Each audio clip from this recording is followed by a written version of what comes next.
CPM പ്രതിനിധി അരുൺകുമാറുണ്ട്. അരുൺകുമാറിന് ഇക്കാര്യത്തിൽ സംസാരിക്കുക. അരുൺ, ഞാൻ നേരത്തെ ചോദിച്ചിരുന്നതാണ്, മാത്യു ഈ ശബ്ദരേഖ പുറത്തുവിടുമ്പോൾ ആ ശബ്ദരേഖയിൽ പറഞ്ഞിട്ടുള്ള കാര്യങ്ങൾ എത്രത്തോളം ഗുരുതരമാണ് എന്ന നിലയ്ക്ക് അരുൺകുമാർ അതിനെ കാണണം. അരുൺ മറുപടി പറയാം. ഈ റെസ് ജുഡിക്കേറ്റ എന്ന ഒരു പൊസിഷൻ ഉണ്ട് ലീഗലിൽ. അത് already decided by the court എന്നതാണ്. ഈ കേസിൽ എല്ലാ വാദവും ബഹുമാനപ്പെട്ട നീതിന്യായ കോടതികൾ കേട്ട് ഒരു കഴമ്പുമില്ല എന്ന് പറഞ്ഞ് തള്ളിക്കളഞ്ഞ കേസാണ്. ശ്രീ മാത്യു കുഴൽനാട് അടക്കം വിജിലൻസ് കോടതി മുതൽ ഹൈക്കോടതി മുതൽ സുപ്രീം കോടതി വരെ ഈ കഴിഞ്ഞ 5 വർഷത്തിനുള്ളിൽ എത്രയോ കേസിന് പോയി. ഏതെങ്കിലും ഒരു കേസ് വിജയിക്കുന്ന ഘട്ടം ഉണ്ടായിട്ടുണ്ടോ?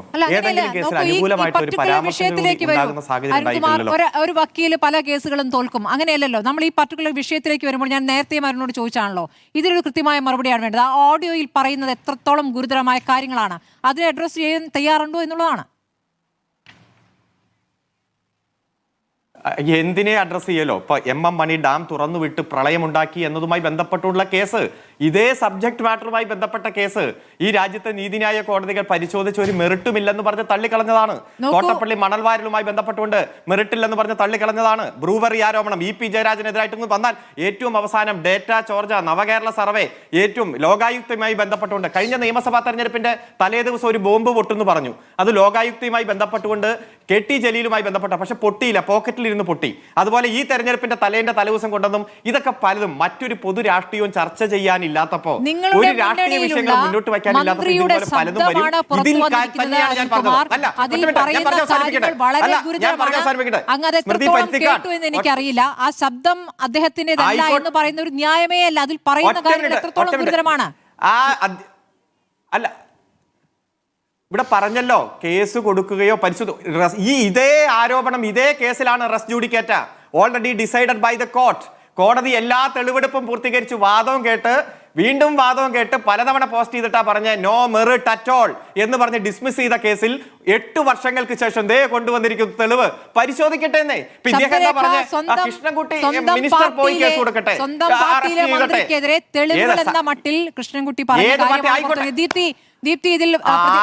ആർക്കെതിരെ ആയാലും നിയമപരമായി പരിശോധിക്കട്ടെ.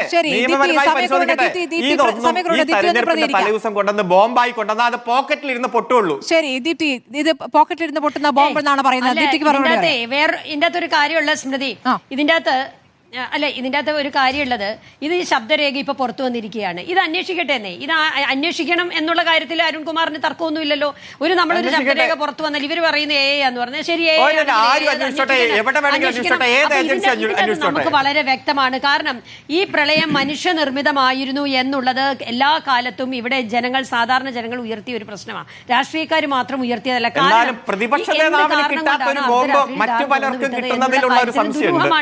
ഇപ്പോൾ എന്താണ് സംഭവിച്ചത്? ഇപ്പൊ എന്താ ബോംബ് ആരെങ്കിലും ഒക്കെ കൊണ്ടുവരട്ടെ. ഈ ബോംബ് നിങ്ങൾക്ക് ധൈര്യം ഉണ്ടെങ്കിൽ നിങ്ങൾ അതിന് റിപ്ലൈ പറയുന്നേ, നിങ്ങൾ കേസ് നടത്തുന്നത്, നിങ്ങൾ തെളിയിക്കുക. ഞങ്ങൾ പറയുകയാണല്ലോ തെളിയിക്കാൻ. എത്ര കോൺഫിഡന്റ് ആയിട്ടാണ് മാത്യു കുഴൽനാടൻ എന്ന് പറഞ്ഞിരിക്കുന്നത്. ധൈര്യം ഉണ്ടെങ്കിൽ നിങ്ങൾ കേസ് നടത്തുക, വെല്ലുവിളിച്ചതിനെ ചോദിക്കുക. CPM ധൈര്യം ഉണ്ടെങ്കിൽ ഈ കേസിൽ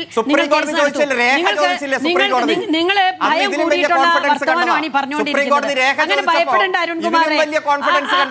അതെ, അങ്ങനെ കേസ് തോക്കുകയും ചെയ്യുകയും ഇതിന്റെ അകത്ത് നിങ്ങൾക്ക് കോൺഫിഡൻസ് ഇല്ല. അതുകൊണ്ടാണ് ഈ തർക്കം. നിങ്ങൾക്ക് ഒരു കോൺഫിഡൻസ് ഇല്ല. നിങ്ങളിപ്പോ പിടിക്കപ്പെട്ടിരിക്കുന്നു. ഇവിടെ വളരെ കൃത്യമായിട്ടുള്ള തെളിവ് പുറത്തു വന്നപ്പോൾ ഭയപ്പെട്ട് പിന്മാറുകയാണ് അരുൺകുമാർ. അരുൺകുമാറിന് അഡ്വക്കേറ്റ് അരുൺകുമാറിന് വളരെ വ്യക്തമായിട്ട് ഒരു ദിവസമെങ്കിലും നിങ്ങൾ കോടതിയിൽ പോയിട്ടുണ്ടെങ്കിൽ നിങ്ങൾക്കറിയാം ഈ കേസ് വളരെ കൃത്യമായ കേസാണ്. CPM എന്ന രാഷ്ട്രീയ പ്രസ്ഥാനം പെട്ടുപോയിരിക്കുന്നു തെരഞ്ഞെടുപ്പിന് 2 ദിവസങ്ങൾക്ക് മുമ്പിൽ എന്നുള്ളതാണ് സ്മൃതി. ഇതിന്റെ ധൈര്യമായി പറയുന്നു, ഏത് കോടതിയിലും പോട്ടെ. ശരി, ശ്രീ ജേക്കബ് ജോർജ് കൈവക്കുന്നുണ്ടായിരുന്നു. വളരെ ചുരുക്കി ഒന്ന് പറയാമോ ശ്രീ ജേക്കബ് ജോർജ്? വളരെ ചുരുക്കി അങ്ങ് പറയാൻ പോയത് പറഞ്ഞോളൂ. അതെ, ഞാൻ പറയാൻ ഉദ്ദേശിച്ചത് ഈ മേരിമാത എന്ന കൺസ്ട്രക്ഷൻ കമ്പനിയുടെ അവിടെയൊക്കെ കോൺട്രാക്ട് എടുക്കുന്നതാണ്. അതിൻ്റെ വക്കീൽ എൻ്റെ ഒരു സുഹൃത്താണ് ജോർജി മാണി. എറണാകുളം ഹൈക്കോടതിയിലെ ഈ ചെറുപ്പക്കാരനായ മിടുക്കനായ ഒരു അഭിഭാഷകനാണ് ജോർജി മാണി. ഞാനുമായിട്ട് വൈകുന്നേരം കാഷ്വലായിട്ട് സംസാരിച്ചിരുന്നു.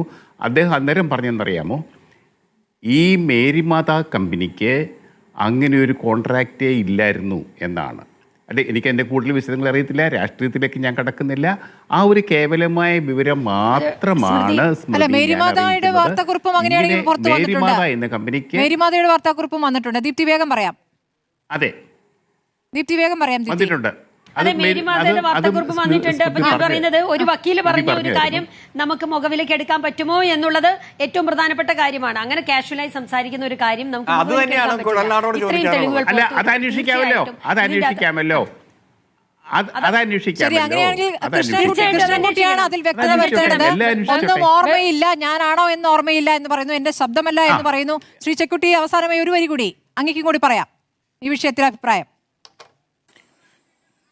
അല്ല, ഇതിനകത്ത് ഇത് വളരെ ഗൗരവമുള്ള ഒരു പ്രശ്നമാണ്. കാരണം ഇങ്ങനെയുള്ള സംശയങ്ങൾ നേരത്തെ വരുന്നത്, പക്ഷെ ആദ്യമായിട്ടാണ് പൊതുസമൂഹത്തിന് മുമ്പിൽ ചില തെളിവുകൾ വരുന്നത്. ആ തെളിവുകൾ വളരെ ഗൗരവമുള്ളതാണ്. എഐനെ കുറ്റം പറഞ്ഞിട്ടൊന്നും മന്ത്രിക്ക് രക്ഷപ്പെടാൻ കഴിയില്ല.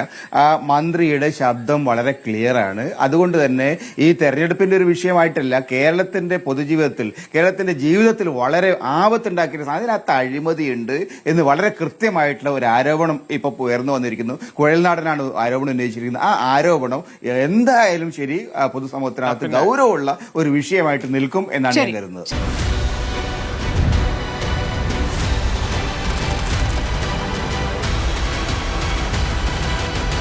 ഡിബേറ്റ് വിത്ത് സ്മൃതി പരുത്തിക്കാട്.